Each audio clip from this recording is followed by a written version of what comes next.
Hello everybody, thank you for joining me and I hope you're doing well wherever you are. Today's daf is daf Shevuot 31 Omad A. Just carrying on from the last daf. Since the witnesses are testifying I cannot prove their deceit, I will decide the case based on the testimony and let the collar, be culpable of culpability for the miscarriage of justice he placed around his neck of the false witnesses. It is derived, as the verse states, distance yourself from a false matter. The Gemara provides a mnemonic for additional halacha derived from the verse. Distance yourself from a false matter. 3 relating to a student, and 3 relating to creditors, and 3 relating to a judge. Rags, hear and explain. In Hebrew, Semautu Shomea Umatim. From where is it derived with regard to a student who is sitting before his teacher and sees a claim that provides advantage for a poor person and disadvantage for a wealthy person, that he shall not remain silent? As it is derived, as the verse states, distance yourself from a false matter. So let's explain that more in the footnotes. Menayin Talmud Haroa Zochus La'ani V'chola. In a case of a student who sits before his teacher who is sitting in judgment, and he has insight that would be advantageous for the poor person and disadvantageous for the wealthy person, if a student remains silent, he is in violation of mitzvah, distance yourself from false matter. The same halacha applies even when 2 litigants are of the same socio-economic status. And that's in the Rambam Sefer Shoftim Hilchot Sanhedrin 22:2, Shulchan Aruch Mishpat 9:7, and Sma and the Shach there.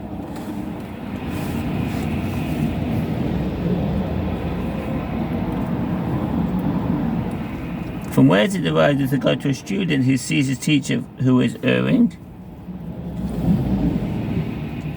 So what does that mean? In a case where a student sees that his teacher is erring in judgment, he should not say to himself, I'll wait until my teacher issues his verdict, and then I will void his ruling and re-establish it, so that the verdict will carry my name, as it is written, distance yourself from a false matter. Instead, he is supposed to say to his teacher, my teacher, you told me that such and such is the halacha. Rambam Sefer Shoftim Hilchot Sanhedrin 22:3, Shulchan Aruch Mishpat 9:8. In judgment, then he shall not say, I'll wait for my teacher until he concludes the trial, and then I will contradict him and construct a ruling of my own, so that the verdict will be attributed to my name, as it is derived as the verse states, distance yourself from a false matter. From where is it derived with regard to a student whose teacher said to him, you know? A student whose teacher says to him, you know, etc. If a teacher says to a student, you know in my regard that even if one were to give me 100 times 100 dinars, I will not fabricate a claim. Now I have 100 dinars in the possession of so-and-so, to whom I lent money, but I have only one witness of the 2 required to testify about the loan to enable me to collect payment. The student may not testify. If he does, he is a false witness. Rambam Sefer Shoftim Hilchot 17:5, Shulchan Aruch Mishpat 28:1, and then the comment of the Ramah. Concerning me, that even if one were to give me 100 times 100 dinars, I will not fabricate a claim.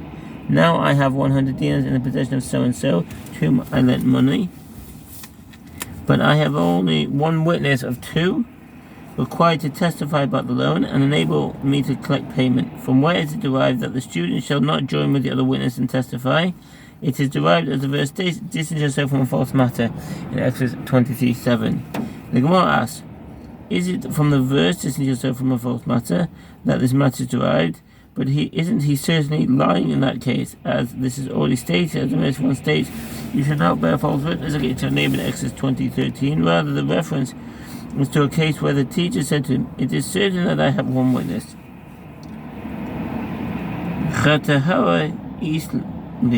I have one witness. If one's teacher says to him, come and stand there beside him and do not say anything, your silent presence will create the impression that I have 2 witnesses and lead the debtor to admit his debt.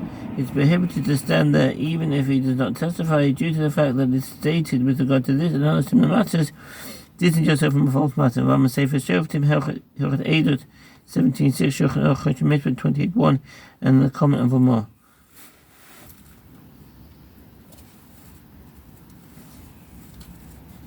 Sorry, I just lost the place here. I have a witness, you come and stand there beside him and do not say anything, as in that manner you do not express a lie from your mouth. Your silent presence will create the impression that I have two witnesses and lead the debtor to admit his debt. Even so, it is prohibited to do this due to that which is stated. Distance yourself from a false matter.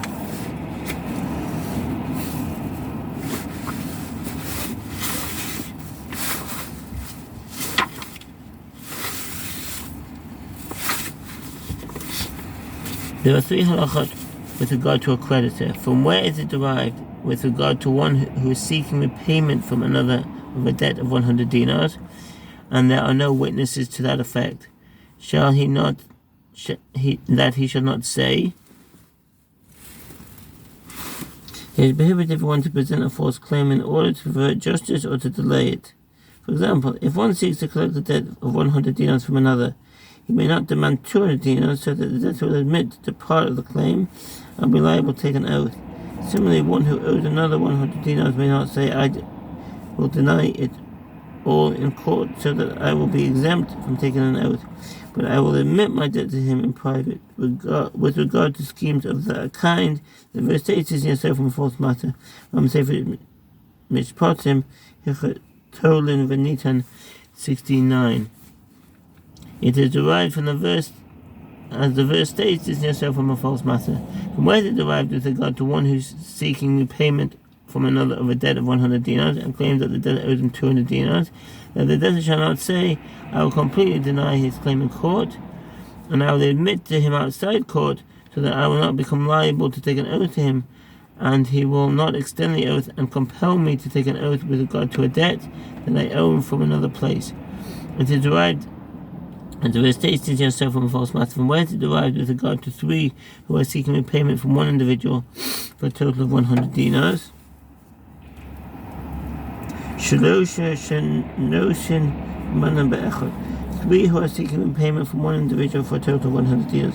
If three creditors had a claim of a total of 100 dinars on the same debtor, and the debtor denied the claim, one of the three may not act as a sole litigant and have the other two testify on his behalf, so that when they seize the debt from the defendant, they will divide it among themselves. With regard to this and other similar matters, it is written distance yourself from a false matter. That's from the Rambam Sefer Mishpatim, Venitan 16:10. So that one of the three should not assume the role of a sole litigant and claim 100 dinars, and the other two will assume the role of witnesses, so they will exact payment of 100 dinars from the debt and divide it among them. It is derived, as the verse states, distance yourself from a false matter. There are three halachot with regard to a judge. From where is it derived with regard to two individuals who came to judgment, one dressed in rags?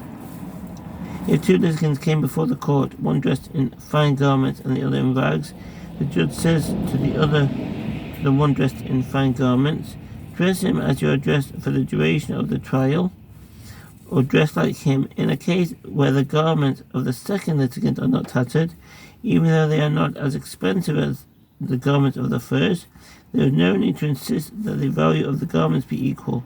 Today, this halacha is not in effect. Perhaps it applies only to extremely expensive clothing. I'm say for Shevuot Daf Sanhedrin 21:2, Shevuot Daf 17:1 on Smart Nashach there.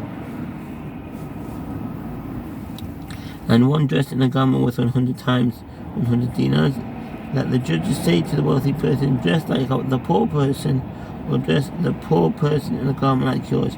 It is derived, as the verse states yourself from false matter. When individuals come before Rav Huna for judgment, he would say to them, remove your fine shoes. Let's see that in the Hebrew, puts mukayachu. What does that mean? Puts mukay, your fine shoes. Apparently of Persian origin, the precise source of this word is the meaning, and its meaning are unclear. In the Talmud, the word pukmake is cited in reference to boots, although there is no consensus with regard to its meaning in the various sources. According to the commentaries, the reference is to high leather boots, which were apparently the shoe worn by a wealthy man. And there's a picture here of an ancient Greek depiction of a leg with a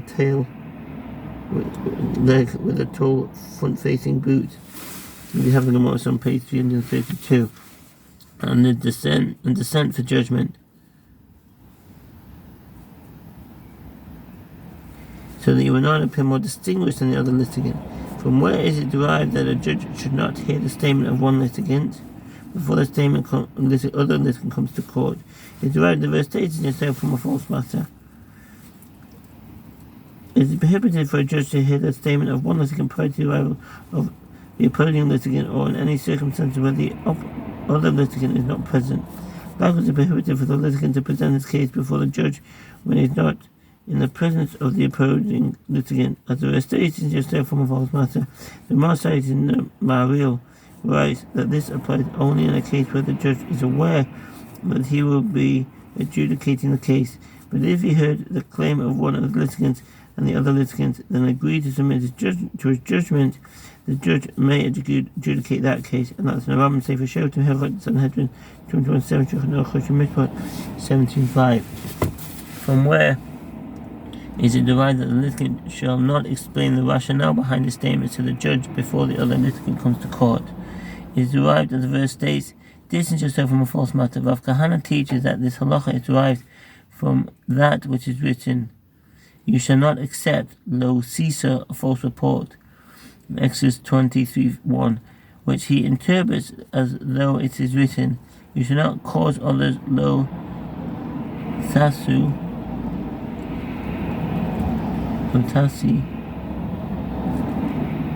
to accept the false report. The verse states, and did that which is not good among his people, in Ezekiel 18:18. Rav says, this is referring to one who comes to court with authorization. So what does that mean? Anyone who comes to court with authorization to represent another and prefers claims is included in the category of and did that which is not good among his people, Ezekiel 18:18. This is so only when both litigants are present in the same town. It is permitted for one to represent a litigant who lived in a different town.